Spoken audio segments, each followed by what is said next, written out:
The world is going crazy, and in all likelihood, it's probably going to get crazier.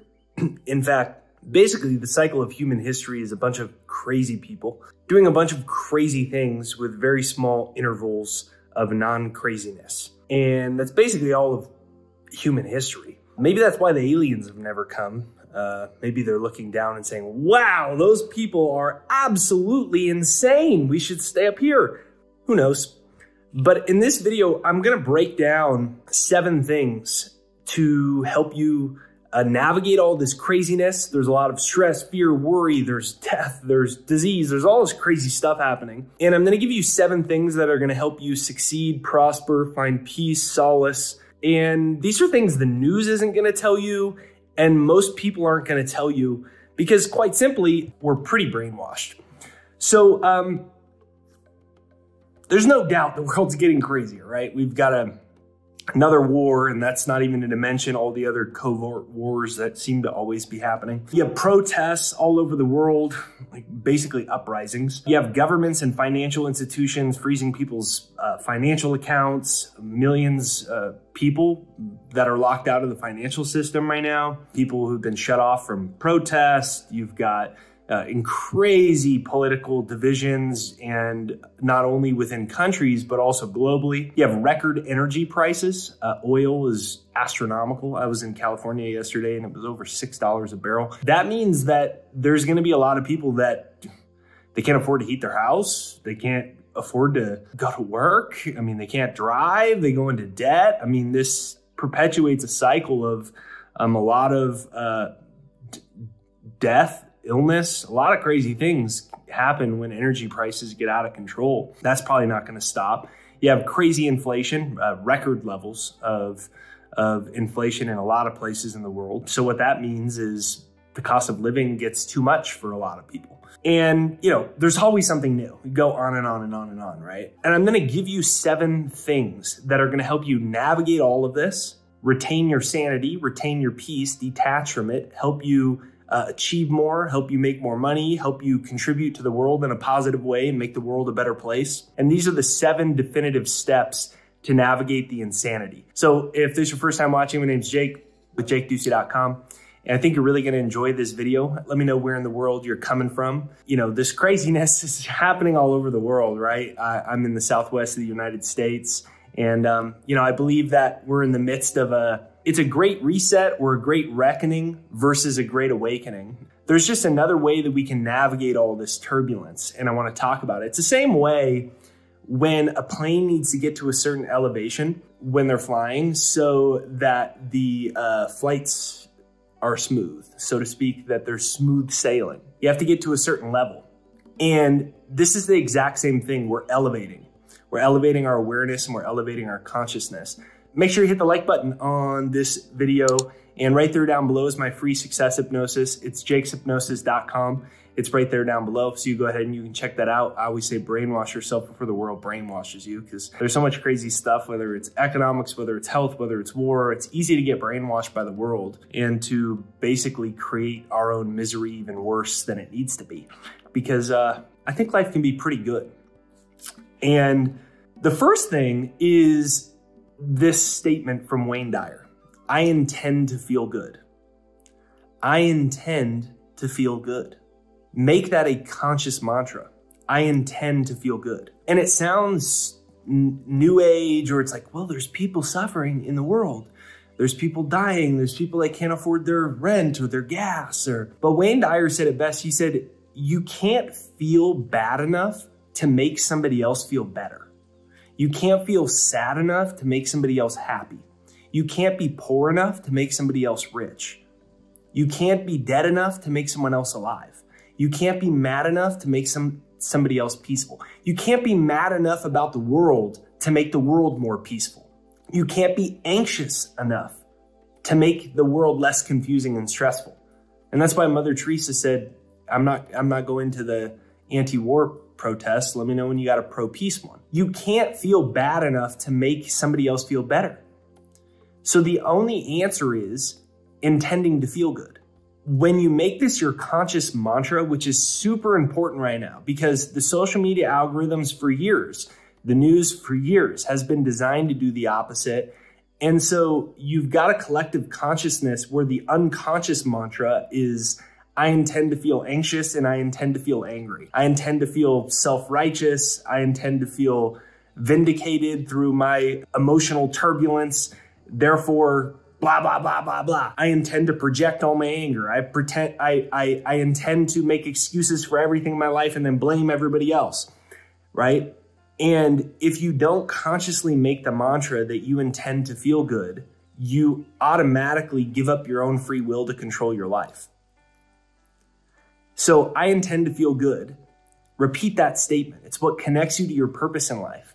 And it's the best solution to improve the world. Because you can't feel bad. Once you understand, you cannot feel bad enough. You can't be poor enough. You can't be dead enough. You can't be anxious enough to make anything better. And the only thing you can do is show up for yourself and work on yourself.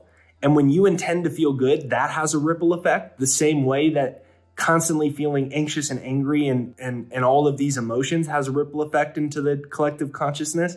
I intend to feel good does too. And when you intend to feel good and you're in a state, you're doing what Wayne Dyer said. He said that he quoted an old story from Muktananda, who's a famous Indian guru, who said, what's the difference between good and God? And he said 0. When you intend to feel good, what you're really doing is connecting yourself to God. And when you're connecting yourself to God, we can start to bring more peace and more sanity to the world. So number 2 is to realize, what is this all teaching you? For some, it's anger. For some, it's fear. For some, it's sadness. For some, it's disempowerment. For some, it's greed. For some, it's love. For some, it's God. For some, it's peace. Think about everything that's happening in the world and what triggers you the most. Because what triggers you the most is why you incarnated as a soul into your body. You're a spiritual being in a physical body. There is no such thing as death. And you've come here for your own lessons. Yours are different than mine. And what triggers you the most, or what is the most dominant emotions, is what you came here to work on. So if yours is anxiety, if yours is anger, and the media surely convinces us that our anger's fine as long as we feel like we're emotional, we have the emotional moral virtue angle. If anger controls you, if fear controls you, if sadness controls you, if depression controls you, if you say, I can't feel better because there's all this bad stuff happening, that's what you know your mission is here. That's what you know your reason here. Yours might be to connect to God. It might be to promote peace. It might be to work on fear. It might be to work on creativity, art. Everybody has a role here, and everybody's come for a certain reason. So what the dominant negative emotions or triggers you have are actually a mirror God showing you of why you incarnated and what you're here to accomplish and work on. So number 3 is that you need to take control of the 2 M's. So your mind and your money. Money equals freedom in an insane world, and it helps you help others. Money can only do 2 things. It can give you comfort or freedom, and it can extend the good you can do far beyond your own physical presence. But many people are getting wiped out, or more specifically, they're wiping themselves out because they go, well, the economy's rigged. Well, this is happening. Well, blah, blah, blah. And then they rationalize why they are where they are. But the problem with that is, if you're capable of more financially, it is your spiritual and moral obligation to do that. To extend the good you can do far beyond your own physical presence. You can fund causes, you can fund movements, you can help people that are struggling, that haven't been able to find the opportunity to improve their circumstances. You can help them do that. And in a world where everything's getting crazier, money is freedom. Money is tokenized freedom, even though they're devaluing the currency. It's still tokenized freedom. And this gives you and your family more options. So one of the ways that you can invest your energy is to start to improve your financial life and to start taking it seriously. The next is your mind. I said there's 2 M's. And mind is your free will. That is the vehicle of free will that you have on planet Earth. And it's the only thing that you actually control. So don't get deceived into investing your energy into what you can't control. And that's why I always talk about my success hypnosis. If you want to get it, it's right there down below. It's jakeshypnosis.com right there down below. It's my free financial success hypnosis, my free success hypnosis to start to reprogram your subconscious. Because when all this crazy stuff is happening in the world, here's what happens. All of that goes right into the subconscious. Think of your mind like a cup. You can put anything you want in this cup. I have coffee in this right now. You could put gasoline in it. You could put water in it. You could spit in it. You could put dirt in it. You can put anything you want. And similarly, your mind works the same way. There's an open hole on your mind. It's called your subconscious. And the most dominant emotions and places of attention build your subconscious patterning. Just like a cup, it fills the cup. And the subconscious controls 95% of your life. Well, think about how the world's programmed. Most people are programmed to be angry, to be broke, to be depressed, to think they're powerless. And it's this huge cycle. So all of that collective unconsciousness, if you aren't careful, controls your subconscious. And that's why we say brainwash yourself before the world brainwashes you. And if you want to get my free success hypnosis, it's right there down below, jakeshypnosis.com, right there down below. But wait until I finish these last ones because it's going to get good here. If you're with me here still, give me a comment down below that says, I'm with you, Jake. I'm with you, Jake. Smash the like button on this video. Now, here's number 4.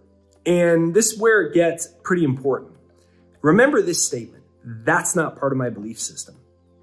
That's not part of my belief system. There's a lot of people that said, well, how can you be happy when there's people starving, dying, and suffering? Because you can't feel bad enough to make other people feel better. You're actually doing the opposite. When you stay in misery or depression or fear or anxiety due to outside circumstances, you're sending a frequency pattern because all of reality is just energy and we're all connected to a collective unconscious mind.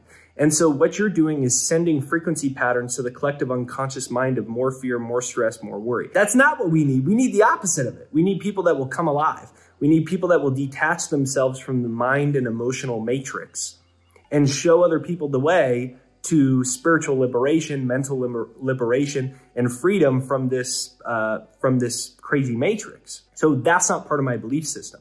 And you can use this with anything.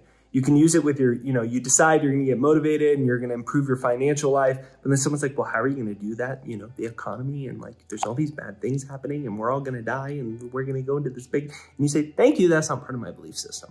It doesn't mean you're naive to what's happening in the world. You can be totally aware of everything that's happening in the world, but you can choose whether it becomes a limiting belief that stops you from achievement in life. And that's what most people do. So they say, well, I know someone that failed at that. Well, thank you. That's not part of my belief system. Well, we're all screwed. And oh my God, thank you. That's not part of my belief system.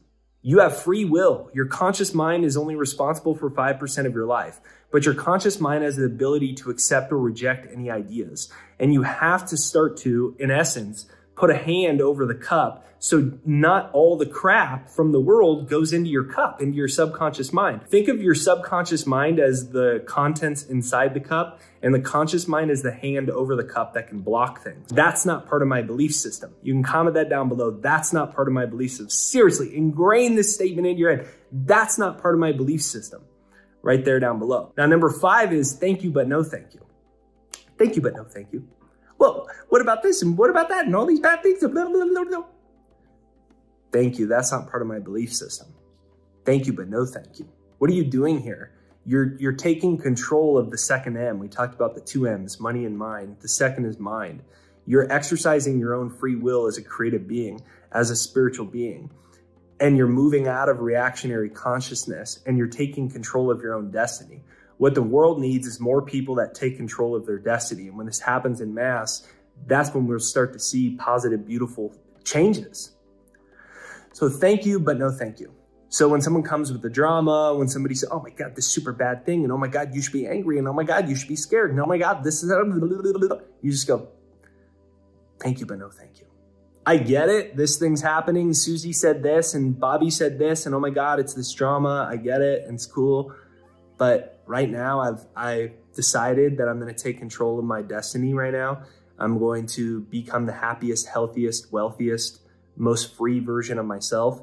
And this is not in alignment with that. So thank you, but no thank you. So you got thank you, but no thank you. And you have that's not part of my belief system. And then moving on to number 6 is choose gratitude or suffering, but you can't choose both. Choose gratitude or suffering, but you can't choose both. Viktor Frankl, he wrote that fantastic book about being in the German concentration camps. He said that they could take away everything, but they couldn't take away his mind. And he was a psychologist before, and he found out that the people that were able to survive were the people that were able to control their minds still and find meaning and to not allow them to enslave their own consciousness. And he said they could make them do anything they want, but they couldn't make him think anything that he wanted. And in our world today, where all this stuff is happening, there's 2 modes of consciousness. One is gratitude. And it could just be simple things. Like you may be like, well, there's nothing in the world I'm grateful for.